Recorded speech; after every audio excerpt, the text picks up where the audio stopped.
Hey, everybody, welcome to the Approved Perspective podcast powered by Approved Social. Hey, Preston, how are you? I'm good, buddy. How about yourself? Very good. Awesome. How is the weather over in France?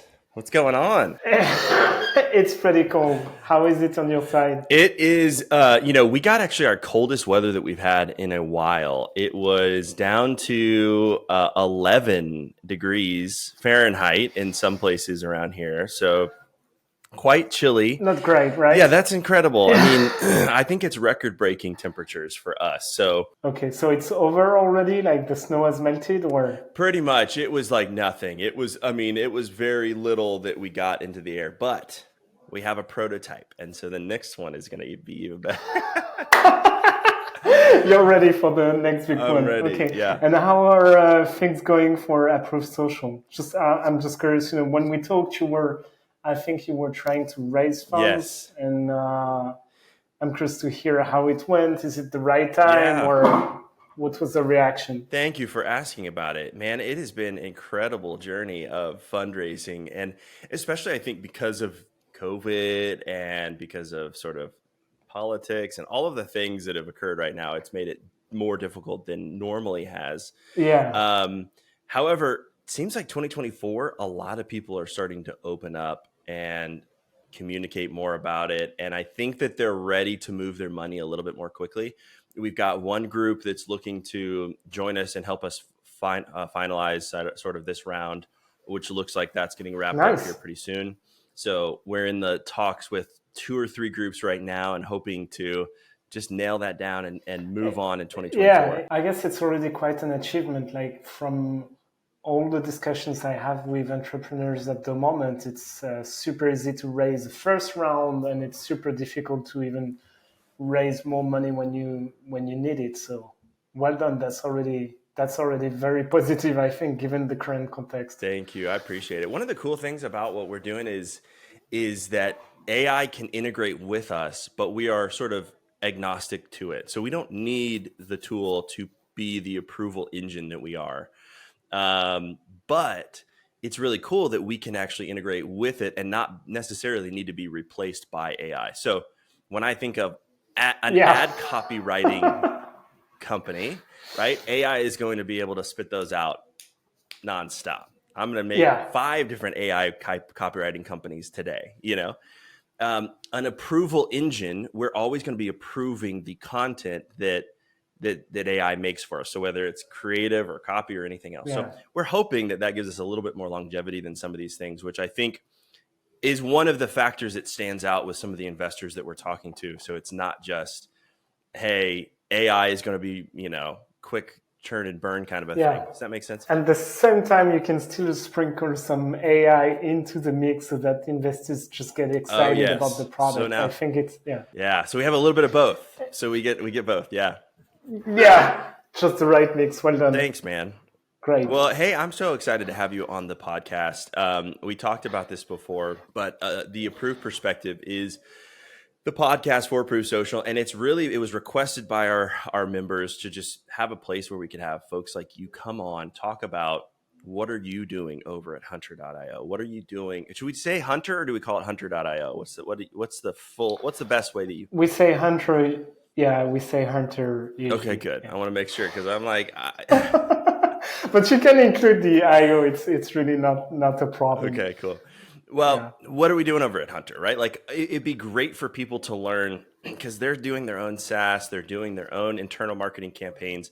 A lot of the folks who are our customers are marketers through and through, whether they're their own agency or they're doing it freelance, or maybe they're working in an internal marketing team. But for the most part, that's sort of where we're at. So having someone like you, Greg, you're the head of marketing at Hunter. I'll call it hunter.io for fun.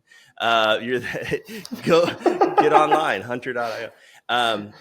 But Greg, we had a great conversation initially, and I wanted to set the story of how this happened because I think this is a really key aspect for what I'm uncovering with the conversations that I have with people. And I sent an email randomly giving feedback to Hunter saying, hey, I think that this feature could be a little bit more robust, blah, blah, blah. I don't even remember all the details. It was a very quick email and I didn't think anything of it. However, what I did think was I'm the founder of a company, and I would want someone to tell me this if I thought of it. So why? And I'm sure people don't, just because of that very reason. They think they're not going to get anything back. So, anyways, I shoot off this message, and a couple days later, maybe, or maybe even less than that, I get an email directly from Greg saying, "Hey, got your email. I'd like to talk a little bit about what you think." And I said, I think in the email, "Hey, I'm an agency owner. I do X, Y, and Z, blah, blah, blah." And so we connected, we had a conversation about it. And very quickly, from the point of me submitting some feedback to talking to the head of marketing at Hunter about that specific issue. And I want to talk about that because so early on as companies, we get sort of this barrier between us and the users of our product. And that is such Yeah, a and massive problem. And I think you just did an excellent job of that.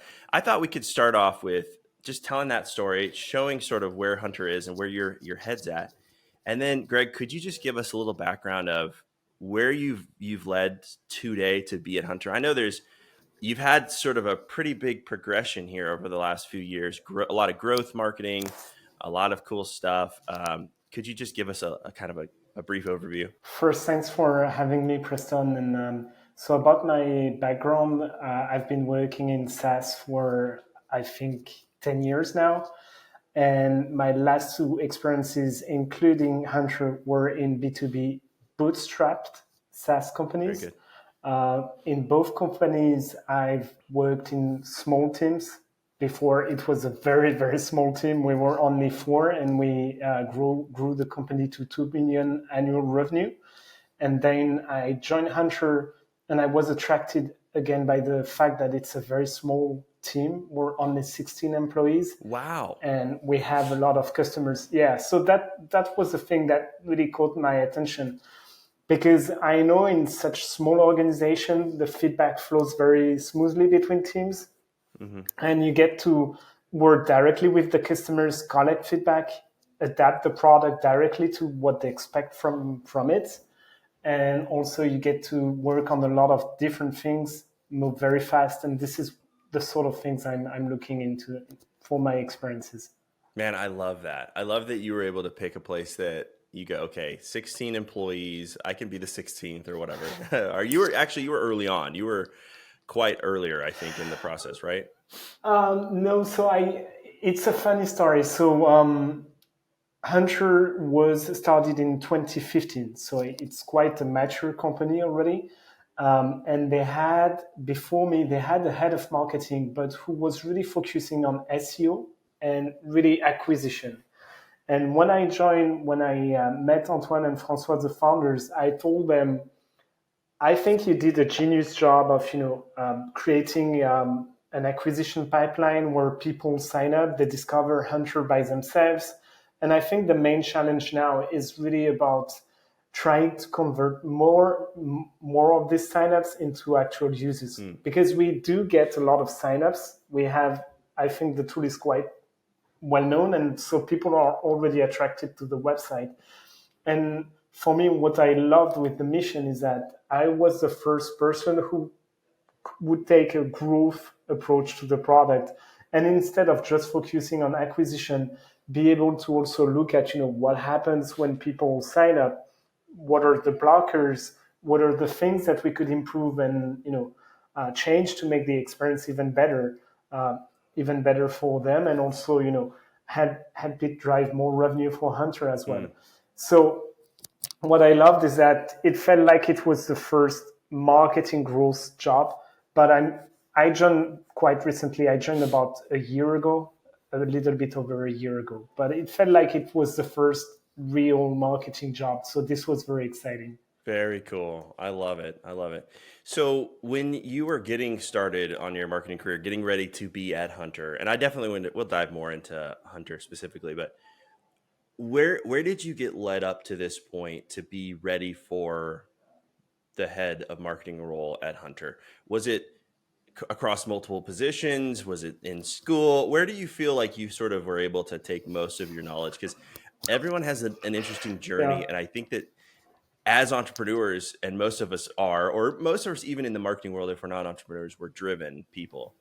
Um, we can sort of understand and learn how other people learn and grow, and I think it's so interesting. What was that like? Yeah, so and I think it will speak to you as well because you told me you worked in bootstrap companies as well. So before Hunter, I joined a very small SaaS company at the time, which was called Wise Pops. When I joined this company, it was a very unusual story. I joined a guy who created the company from scratch while working full time at Amazon at a very high, like senior position, so working very hard at Amazon. And on the side, he created Wise Pops. And it was an amazing story because it was just him and a freelance developer. And when I joined, he was already generating $55,000 a month. And it was still a side business. And when I met him, I was like, whoa, you have an amazing story. I really want to work with you. And he told me, bad timing. I already found a head of marketing, but she could be head of success, customer success. Mm, And this is not what I expected, to be honest. But I was like, okay, this guy knows how to run a business. I'm going to learn a ton of things with him. smart. And this is what happened. I became the head of customer success. And it was very like, I started from scratch, implementing a live chat, doing demos. And over time, it grew into a much broader role where, I took all the discussions I had on the chat and all the discussions during the demo to collect feedback, to gather comments about the product, and to start creating a roadmap. And very quickly, it became a very interesting job where I was able to connect with the end users to understand what they were needing, and then talk with the engineers and say, this is what they're expecting. How could we make it happen? And the other thing that was very interesting is that after a few months, the head of marketing left, and Ben, the founder of Wise Pops, told me, why, now the job is yours if you want. And I was like, let's continue. And what was interesting is that we created a loop where I would collect feedback, we would share it with the team, we would release features, and then we would market them. And it was super easy Sure. because I was the only person like gathering all the feedbacks and then talking to the engineers. So I had a view of everything that happened. So from a human perspective, from a personal perspective, it was a lot of hard work because you had to be available. You had also to make sure that the clients and prospects didn't have false expectations when it comes to how fast you can ship new features. But it was great. And I think this is where I learned the most, to be honest, because it taught me how to speak with clients, not being afraid of, being open to their feedback, managing their expectations, and also internally learn how to become an ambassador of your clients and putting the clients at the center of the company strategy. Right. This is something that I liked at Wise Pops, and I knew it would be the same at Hunter, and this is what I found. Like, of course, it's a bit different because Hunter has like thousands of customers, so we can't have one-to-one discussions with all the customers, but we have the same spirit where we really want to make any marketer or salesperson successful. Mm. And so this is the same spirit of like taking calls, collecting feedback, and being open to what people have to say about the product. Man, I love that. I love that because when you're looking at the different roles that you've gone into, I think, and again, it's just so cool because I love this part. I didn't realize I was going to enjoy the interviewing podcasting piece. And I didn't at first. I still am getting used to it. But what I like, but Yeah. what I like is hearing some similarities across different successful people's stories. And I would say people would look to you, Greg, as head of marketing as a success, right? So we've done a lot. We've been at different positions. Wise Pops, obviously something familiar for me as as a marketer, somebody who uses those types of tools. Um, and now Hunter, a tool that I've used for a number of years. So when you're looking at these different things, I think the coolest part about it is you went into this role as someone with a holistic approach, sort of, to how do I make this company better. And I think this is an important aspect when we're looking to hire someone under you and your team, when you're looking for your own new job to move to. Are you going to be passionate enough about that company and about that service that you go above and beyond your role?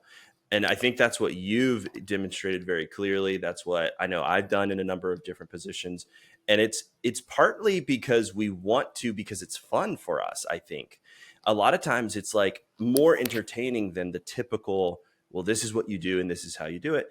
And then there's also sort of I think the real reason, which is because we start to understand it's about the human drive of what we need for our product. And if you're getting a lot of feedback from thousands of people that say, hey, this little piece of the product needs to be like this, and you do that, well, you immediately have identified a big audience that you can push that email out to and say, hey, we've released this new product. You've got some brand ambassadors. You've got the ability to push that out smoothly. Is that what you found it helped?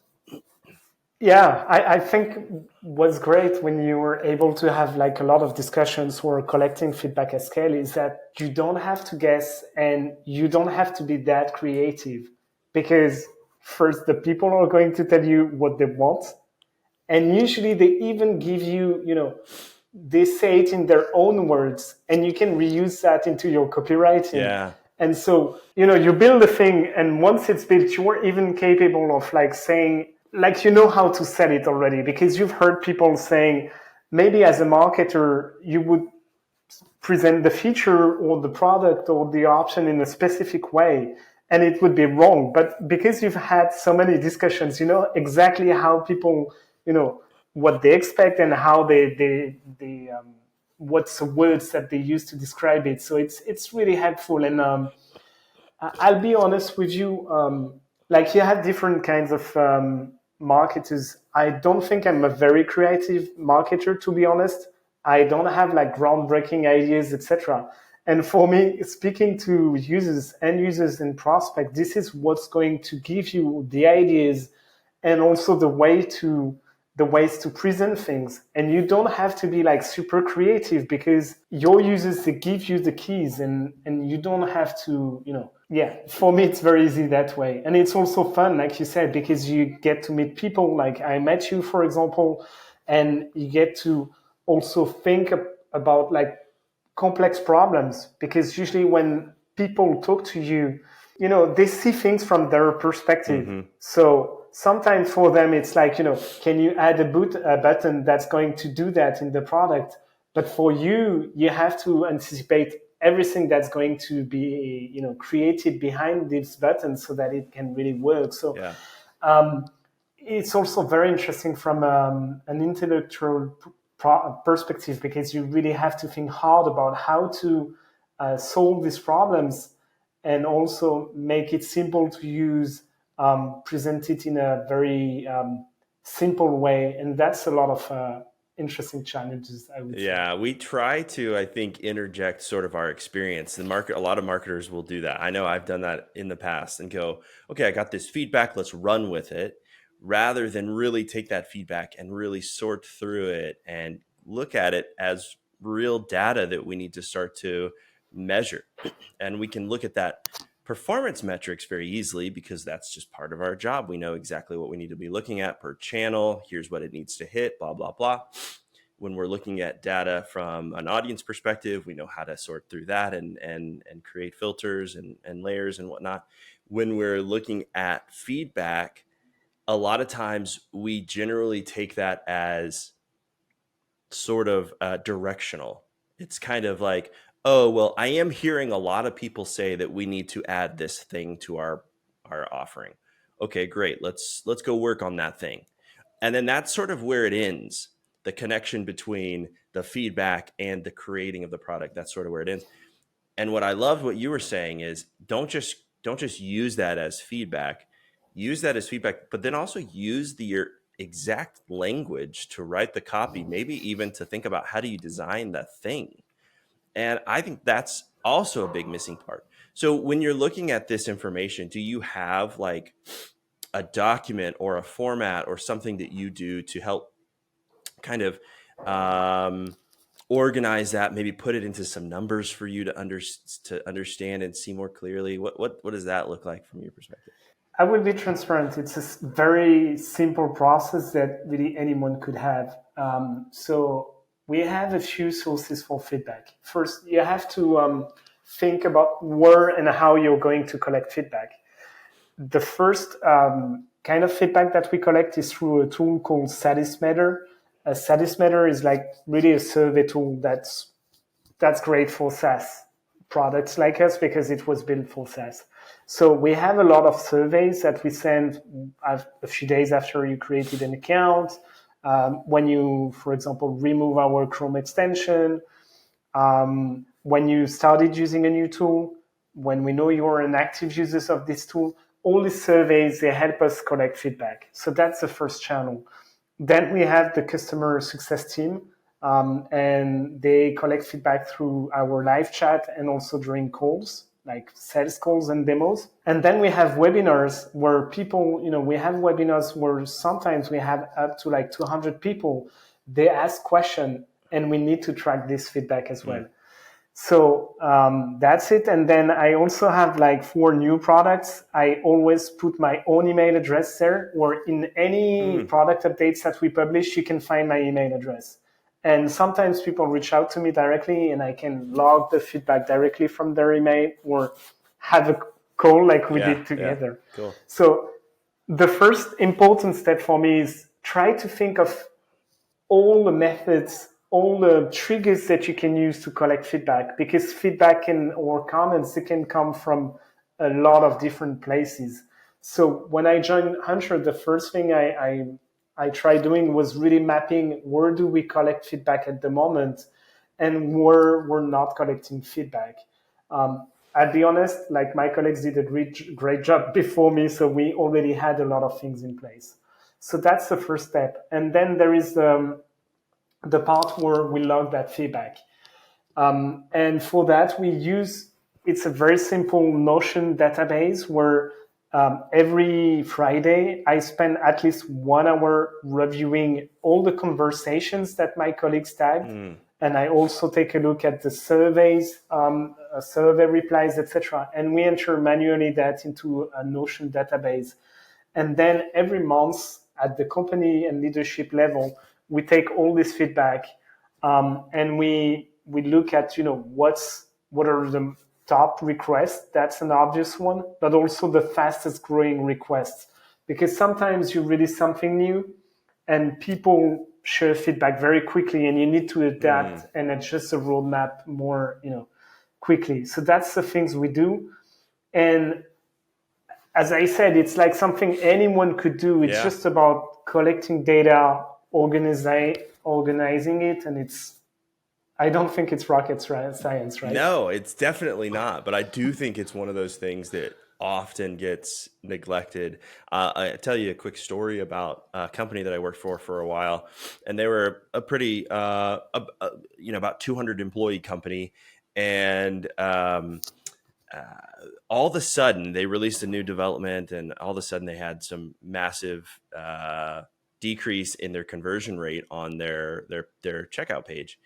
And we couldn't figure it out. It took a long time to figure out. And it wasn't really even our responsibility to find out. I was the paid social guy. That was really all my job was. But what we decided to do was integrate a tool to record the screen sessions of all of the recordings of that page. And it was every page. We didn't know what it was. We didn't know what release had changed. And so we finally found there was one page that wasn't giving an error response correctly. And so it was a long form that you had to fill out. And once you got to the very bottom, the error message was, hey, you've messed something up. But when people went to scroll up, they didn't see the little red highlight. It didn't bring them to the right spot. And so people just would abandon cart at that point and not come back because they didn't want to spend the time going to search. And I'm telling you, Greg, it was a massive massive impact. It went from like a 20% conversion rate page to like a 4% conversion rate page. Could not figure out what was going on. Oh. Massive issues. Thank God it wasn't my responsibility, but we were able to find it for the team and fix it. And I just think about how if we had had a better form for feedback, for maybe a chat field or something where they could immediately get help, then that probably would not. We wouldn't have spent the time watching hundreds of videos, thousands of videos. They would have been able to immediately fix the conversion rate issues, and all would have been good. Yeah. So I think that even at massive companies, you're talking about folks who have no idea how to really be in touch, and they make massive mistakes because they think they need to go one direction because they heard that's what people are talking about, and in reality that's not what they needed. Like right now, for example, I'm sure everyone is pushing you guys into how do you integrate AI, what do you do to get AI, how do you write new things with us, how, blah, blah, blah, blah. But in reality, maybe the bigger driver for new customer acquisition is actually how's our database? How are we searching the internet with our AI? Not our front-facing AI. How's our back-facing AI or whatever that looks like, right? So that's the key. It looks like you know our roadmap, because that's exactly what's happening. And yeah, I agree. Yeah, I bet. I mean, I can only imagine. Okay, so let's get into this because obviously I think, it's interesting where we're at. You've got tons of things to go. We can go into it with Hunter, but I want to ask you just sort of a general question. When we're talking about sort of today, digital marketing and the evolution of digital marketing, I think a tool like y'all's is a remarkable evolution in digital marketing, because for a long time, my business was around generating leads, and then I would generate those leads using paid social or search or whatever it might be. And then I would take those leads and I would put them into my own email systems, or I would put them into my own drips, right? So that was just the step one, was lead generation. And as a marketer, I could go, wow, big success. It was $1 a lead or $5 a lead or whatever that might be for that industry. Looking to today and going, man, using a tool like Hunter, I can go out and I can get those email addresses, maybe a little bit more manually. Maybe there's some different ways to sort of streamline it, which there are, which we can talk about too, which I love. But it's a free way to do it. It's a way that you can get out there and you can generate these leads much more cost effectively than the way I was even doing it back in the day. And so a lot of times my strategy as I'm talking to clients, which I don't do too much anymore, but if I do make some recommendations, it's hey, let's not just go leads gen for paid social. Let's look at Hunter. Let's look at some of these other tools. Let's look at some stuff where we can go, how do we plug in this into our strategy, where every day, every week, every month, we're doing X number of leads that we're putting in through our system here. And to me, it's sort of that first part of the evolution of how marketing is changing. And then you've got AI and what that looks like over the next 5 years. Do you have an idea of what you think we're going to be? Are we going to be AI driven everything? Where are we going to be 5 years from now? It's hard to predict, I would say. But it is. I can tell you our perspective on things from the Hunter point of view, because what I can tell you is that AI is going to change a lot how much you can know and guess about a company, how much data you can collect, and the cost of the data. To make sure everyone understand what this means. Hunter, so initially, historically, Hunter is an email finder. Our job was to create a crawler, so a robot that visits every web page and finds email on the web page, and then we collect the data, gather it, and from that we can infer. Let's say I'm looking for your email, Preston. I have found other emails on your website. I can infer the format of your email based on the other emails that we found. So that was the beginning of Hunter. Since then, we added a way to verify emails as well to make sure they're valid. We added a cold email product, and we added an intent data product. But the foundation of Hunter are still the same. Our bread and butter is really about visiting websites and making sense of the data. And what's interesting is that we have one of the biggest crawlers you would find on the web. Like we visit millions of websites every month, and we visit thousands of web pages every minute. Wow. But what's interesting is that we went from an algorithm that was only about extracting emails, and what we're doing now, and this is really, it's going to be a huge change for us this year, is that now we're also trying to use the data that we collect to make sense of other things. I'm gonna use a real life example.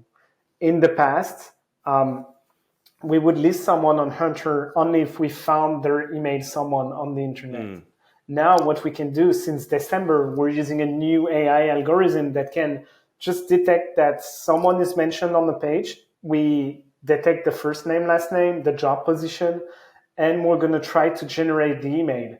If it's valid, then we're going to add it to our database. What's interesting about this approach is that this person is maybe not even on LinkedIn because maybe it's not their generation, or they're working in an industry where LinkedIn is not that popular.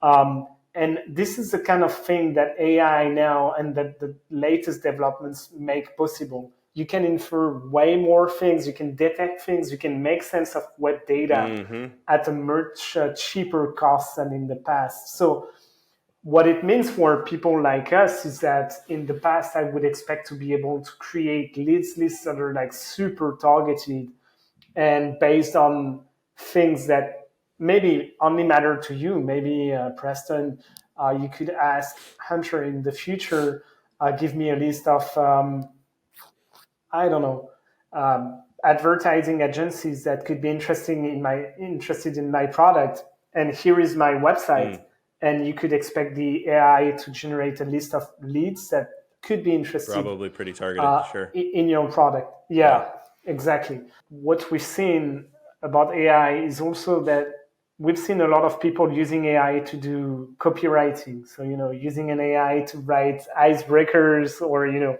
that's the kind of thing I hope won't get too popular, because for us, it's not a meaningful and relevant way to create relationships. And I think when you are a marketer, in the end, you want to start a relationship, and like AI used for copywriting and copywriting automation is probably not the best thing. Yeah.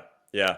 Yeah. And I always sort of tell it like, if you can use AI and Hunter and tools like this to create a better, more relational way to communicate with your customers, then you're using the tool 1000% in the right way.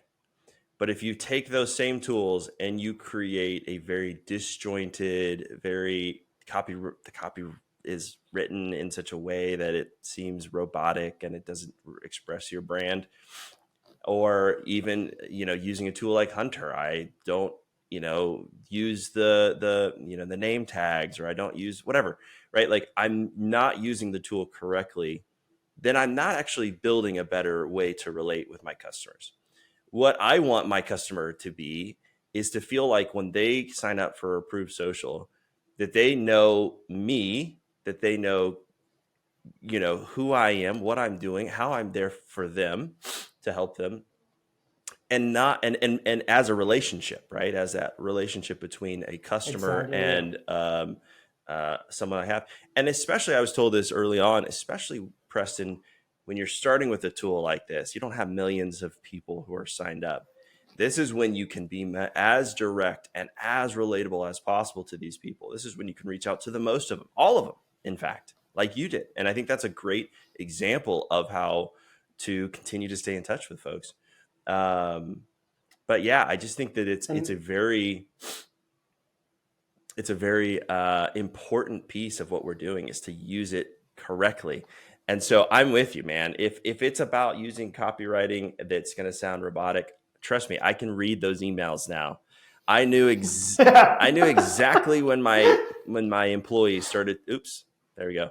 I used it. Sorry about that. I remember exactly when one of my employees started to use AI a little bit more. And at first, I started seeing her emails. All of a sudden, they got cleaned up, and from a formatting perspective, I was like, okay, wow, Oh yeah, formatting looks great. That's awesome. I appreciate that because I typically spend extra time doing that for my emails, and then I started reading them a little bit more, and I was like, wait a minute, this does not sound like her. Okay, she's using AI, totally yeah, fine. And then there was this kind of crossed a barrier where I said, okay, that does not sound like you anymore. That sounds like you just copy and pasted something that was a written response, and I don't want that in my company. And so we ended up having to work through that and figure that out. But using it to speed up her timeline to get an email out the door, totally fine. Using it without human interaction and touch to make it who you are, not good. So yeah, yeah. I think that's a key point. And coming back to your point, also, you mentioned how you were generating leads usually, through ads, etc. What I really like with cold email, and that goes back also to what you were saying, is that from the start you were sending something that is personal. You send it from your own inbox. You have your own profile picture there. It's not like an ad on Facebook or Instagram. Like ads on Facebook or Instagram are great to scale and to generate a lot of leads, but cold email is, I think, very interesting, especially in the early days where you want to find ambassadors, you want to find people who are going to give you feedback. um, and I think cold email is great for that. It's just a good way to start a relationship that's personal from the start. Mm, um, and yeah. that's what I like about it as well. And also, that's why I think AI should be used with caution, because Mm, people don't want to be deceived. They don't want to be tricked. mm-hmm. And if at some point they realize that, what sounded like a real email, let's say it was like super well written, Yeah. etc. If they realize that it was, written automatically by an Yeah. AI, I think Even it doesn't worse. feel really Yeah. good. You're doing Yeah, even the opposite direction of making a relationship at that point. Yeah.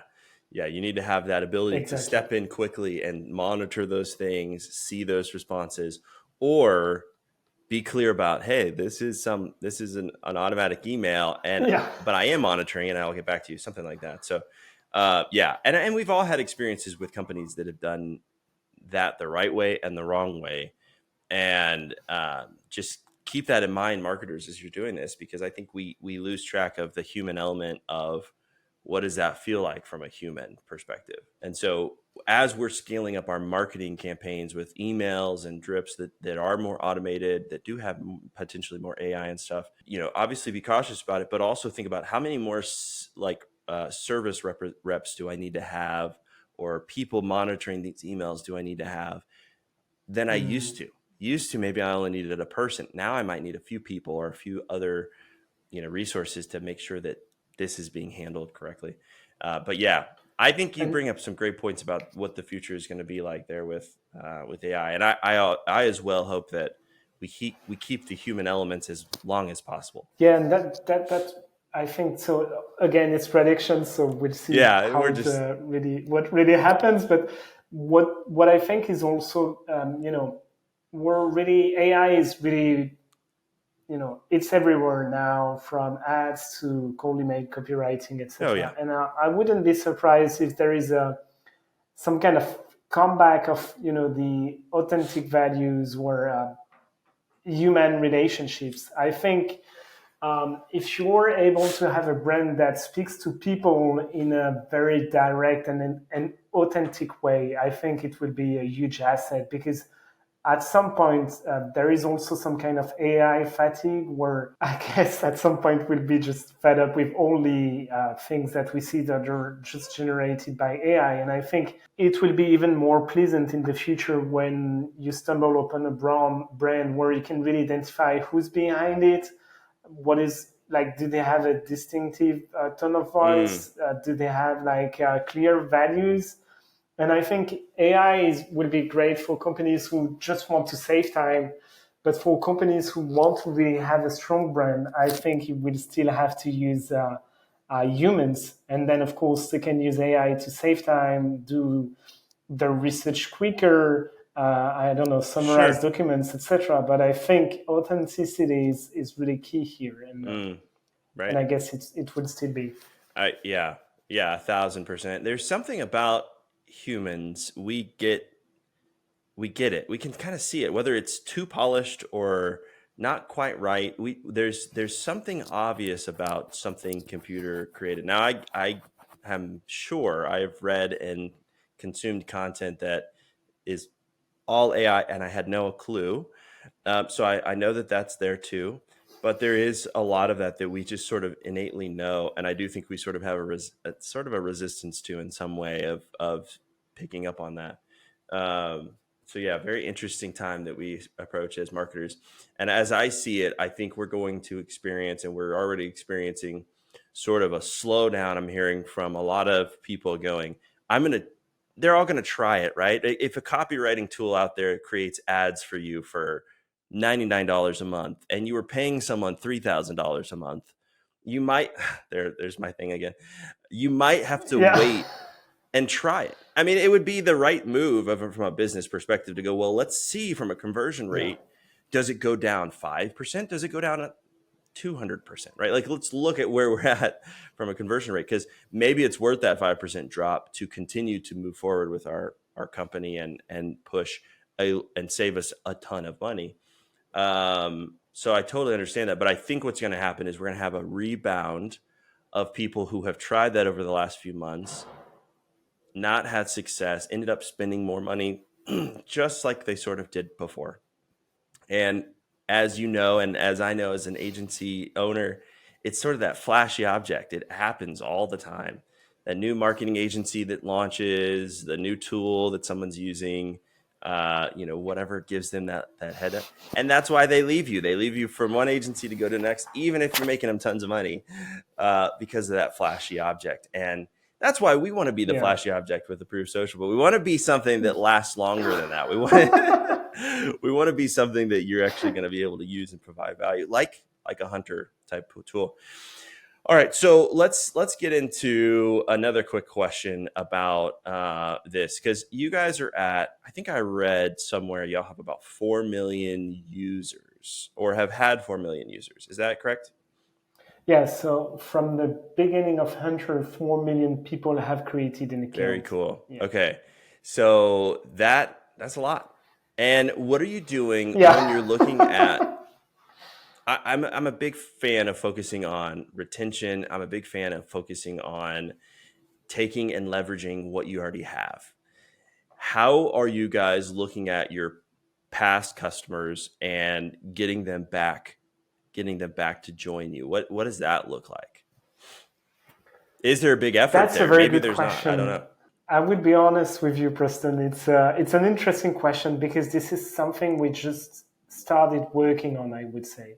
In the past, so we didn't really have a marketing team, and we And this is weren't before sending a lot you. of emails. Is this about a year ago? Yeah. Yeah. And even more like quite recently, to be honest, we were really focused on the product. And sometimes, as we're a small team, we have to pick priorities. And we were spending a lot of time trying to polish the product.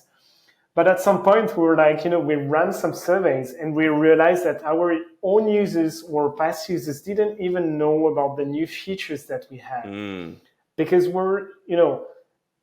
I would say we're an established brand for a lot of marketers, and it comes with many benefits. But one of the main problems with that is that usually people who've been using your tool for years, they don't know about the new features. Maybe they lack some curiosity. They're wow. used to the Yeah. tool as it is, and they miss some features or they miss some new things they could do with Hunter. Um, so when we realized that, we realized that there were two things we needed to do. First, we needed to put in place some product marketing efforts. In the past, we had like very infrequent product updates. So the first step was to have now we send an email with a video every other month, and it could sound simple, but that's just a great way to make sure that everyone knows about new features. That's cool. We also added emails and in-app banners to make sure that the message gets seen, and we're sure that people know about the new features. So that's one thing, and it's still about the product. Now, something that we started recently is sending emails to people who haven't used us in a while. So we took people who used Hunter between 3 months and 18 months ago.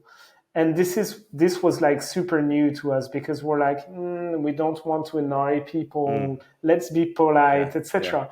But the point is that these emails got a great reception because we made them not only about Hunter, but mostly about what's happening in the cold email or cold outreach Smart. landscape. Very smart. So I think, again, it was coming to the point like what we were thinking is, let's say we're these users, we haven't used Hunter in the past year. Like what would expect from them? Like what would we be ready to read that Hunter sends us? And so we made it about really educational content, and we try to make it less about Hunter and more about like best practices. So the idea was a very subtle approach, but it's really I would say it's still early for us. And yeah, this retention has not been a huge focus, which I agree is not great. Like I think like reactivating a user is always easier than acquiring a new one. So that makes total sense from a business perspective. So much more cost effective. It's crazy. Yeah.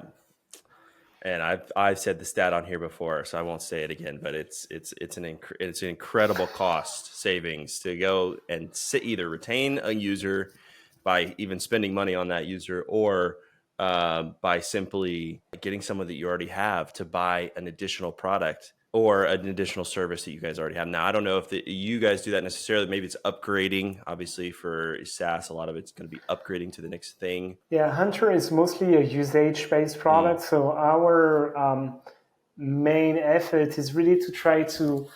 So usually, what happens is that you come to Hunter for one specific need. So, for example, find emails or send cold emails or verify emails. And what we try doing is once you successfully started using one product, then we're going to tell you about the other products.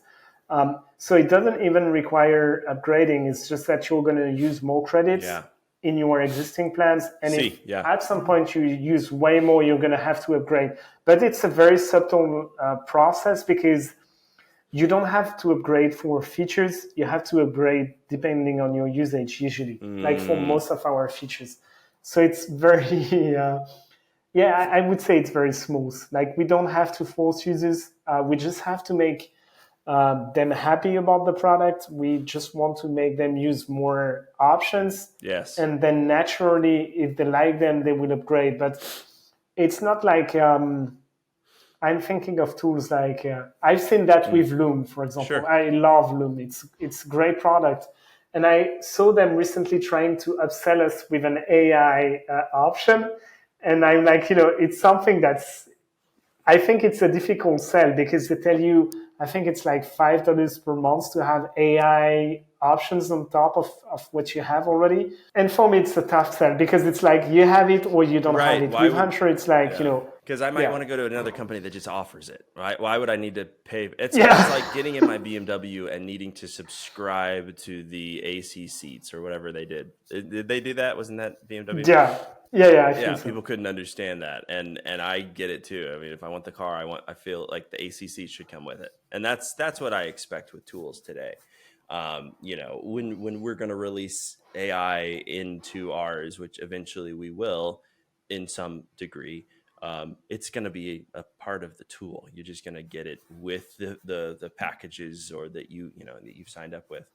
So this is an interesting. I think this is an interesting one for all those SaaS people out there, because when you're looking at SaaS, there's different sort of triggers to how you get people to either upgrade their subscriptions I think the credits concept, the sort of the virtual currency of here's how many credits do you get per month, and it gives SaaS companies the most leverage and the most ability to play with that. And I don't mean in a we're going to cheat our customers out of it. No, not in the least. In the how do we give them the most value for that package? I mean, obviously, it comes down to dollars and cents. How much does it cost us to do these things too, right? If it costs us to make these searches and whatnot, um, but also, how do we leverage it in a way where it does sort of naturally ramp you up into the next thing that you should naturally be affording now? If you're doing X number of searches, hopefully you're converting into dollars and cents from our product like Hunter. Therefore, you could afford hopefully an additional X number of dollars for your next subscription as you go. And I'm sure y'all have different ways to do it. But there's so many different ways. We have user based idea, like some tools. You guys are a little bit different, more of that. You kind of have unlimited users, sort of, to an extent, right? Yeah, which is, I will be honest, it's something that is very difficult to explain because people are like, really, like, I should pay to add more users. And a lot of our clients, they just don't invite other users because they're expecting to be charged for Yes, this additional users. So we have to send this crazy email saying, it's hey, free. you can do it for free. It's free. Don't worry. It's like we're not going to charge you for additional users. So yeah, you're right. It's a different perspective, I guess, for us. I would say if we compare to approved social, when you're using approved social, a lot of the value comes from the collaboration. So having to pay for extra users makes a lot of Hmm. sense. Why? While I think with Hunter, it's mostly like there are some collaborative features. So adding your teammates is great. But I'll be honest, like most of the work that you do is your own Hmm. work and it doesn't add that much value. So for us, it was more like let's charge based on what provides, like, what gives you the most value, credits, and then the users, they can be free. Let's just make it easier for people to collaborate, to invite their teammates, and everyone would be happy about Yeah, it. yeah. Well, and let me clarify too, because we actually charge based on, I misspoke. I want to be clear. We charge based on the number of clients that you have. So let's say you're an agency, you sign up, you've got 5 clients that you want to use. It's just based on the number of clients.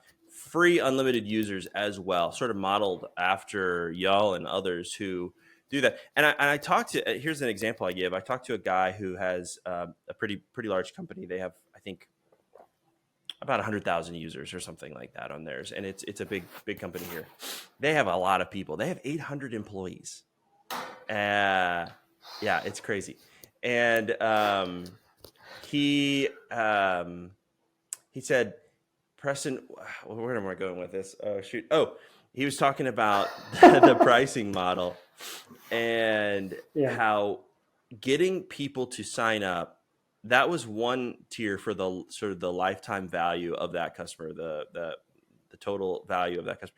Then they could equate to getting a team member signed up to an additional amount of lifetime value for that customer, and then an integration added.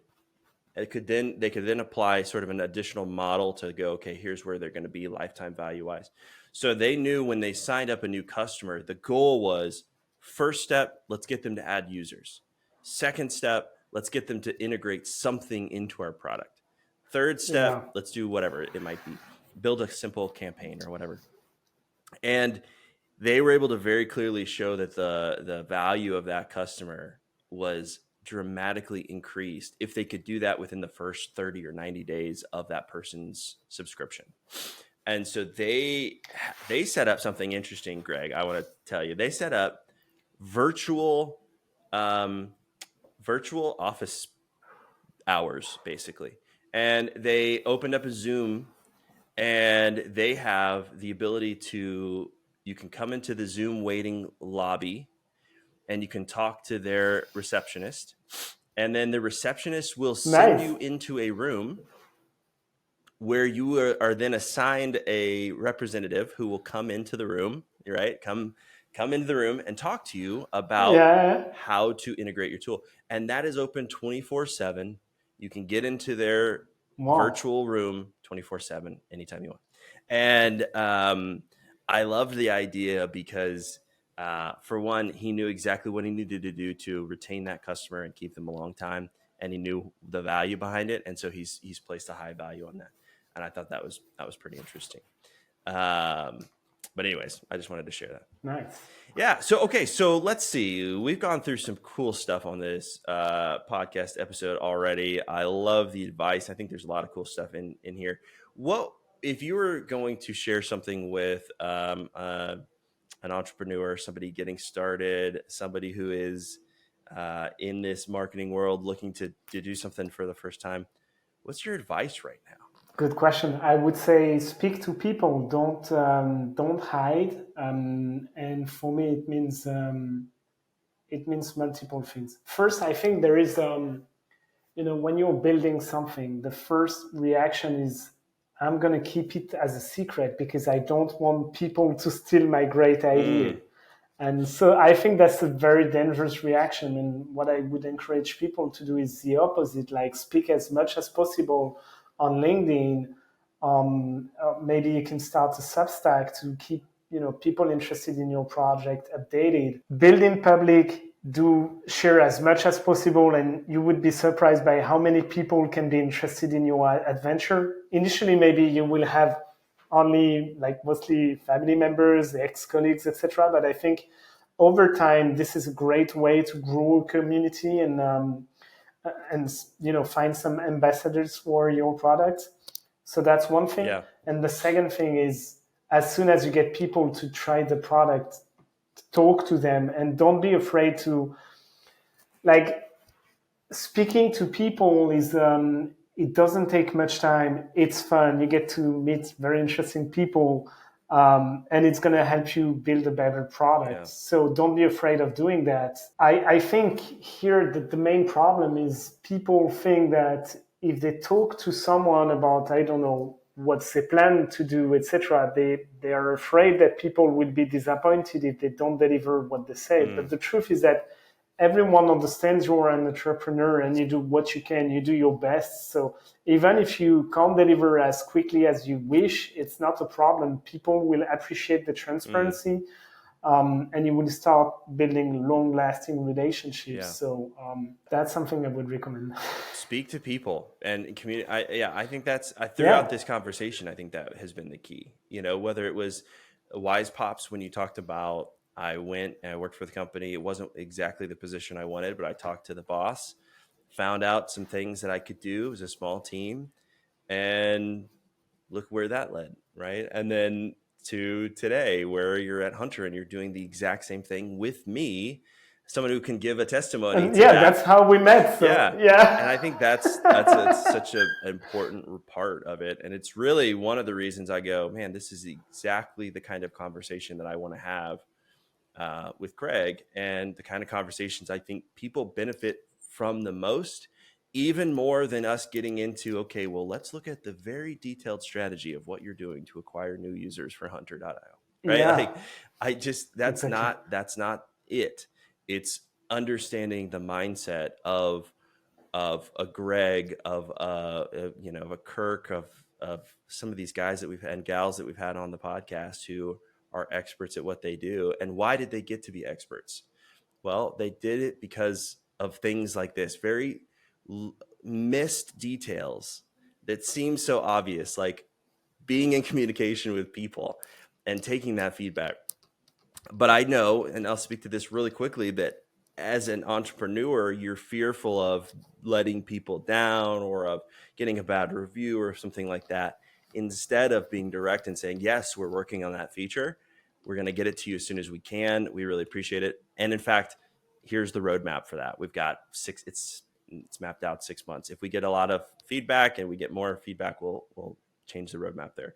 Uh, but having that communication, what you do find is people become more loyal to you. They really do understand that you're a real human. And at the end of the day, that's, again, coming back to that relational aspect of it. So I love it. Well, Greg, yeah, And go ahead. what's great as well, sorry, No, just one last please, thing, we is have that time. it works in all kinds of businesses. We talked about e-commerce. I think that is true as well. You're starting a new websites, you need people to tell you what they think about the product. And I would also recommend looking at like customer support requests and this kind of thing. You learn a ton from this, and it works in all kinds of business, whether again it's e-commerce or even a brick and mortar store. I think it works in all kinds of businesses. And sorry for No, interrupting you. not in the least, not in the least. Now, do you guys have? You talked about how you're sending out more of an educational email now, sort of about the industry of email. Do you do other resources? Do you have like a podcast, Facebook groups, other things that it's sort of community building for that? Because people who are listening, I'm sure they're familiar with Hunter. Maybe they don't know where those resources are, and if you want to plug those, it could be a great time for people to connect with some education. I think that's really where most of us are going to want to learn from. The best thing I can recommend is following us on LinkedIn. So you can follow me. So my name is, sorry, it's in French, Grégoire We'll put it d'Abbeville. on the screen. We'll put it on the screen. Yeah. Maybe we can add it to the podcast Yes. notes, or Yes. and you can also follow my colleague Ziemek, Polish name, hard as well, but he's sharing a tons of great tips for cold email and outreach. You can also follow our CEO, whose name is Matt Thorpe.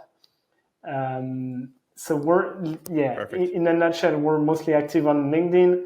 If you want to receive our email, just create an account on hunter.io. It's free, and we don't send too many emails. Yes. We're very respectful of your You inbox. really don't. You really don't. And I think I didn't even know for a long time that the users were free. So, it wasn't until I was like, I got to see how I can add someone and how much it's going to cost me.